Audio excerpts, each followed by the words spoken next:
மக்களவைத் தேர்தலை முன்னிட்டு திமுகவின் சாதனைகளை மக்களிடம் எடுத்துக் கூறும் விதமாக உரிமைகளை மீட்க ஸ்டாலினின் குரல் என்ற பெயரில் பிரச்சார பொதுக்கூட்டம் நடத்தப்பட்டு வருகிறது.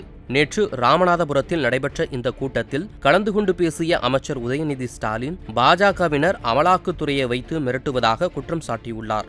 மேலும் இனி எல்லா திமுக நிகழ்ச்சிகளிலும் தமிழ்த்தாய் வாழ்த்து பாடப்படும் என தெரிவித்துள்ளார். இடி, சிபிஐ, ஐடி ரைட் இதெல்லாம் இதுக்கெல்லாம் பயப்பட வேண்டிய நம்மள திமுக பயப்படுவாங்க.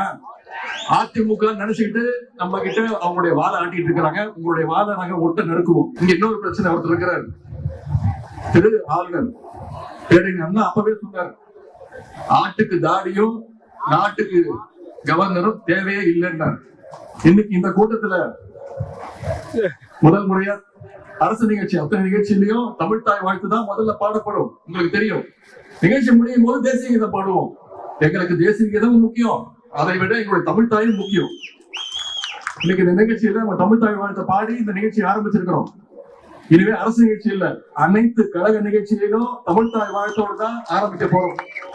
செய்திகளை உள்ளது உள்ளபடி தெரிந்து கொள்ள ரெஃப்ளெக்ட் நியூஸை சப்ஸ்கிரைப் பண்ணுங்க.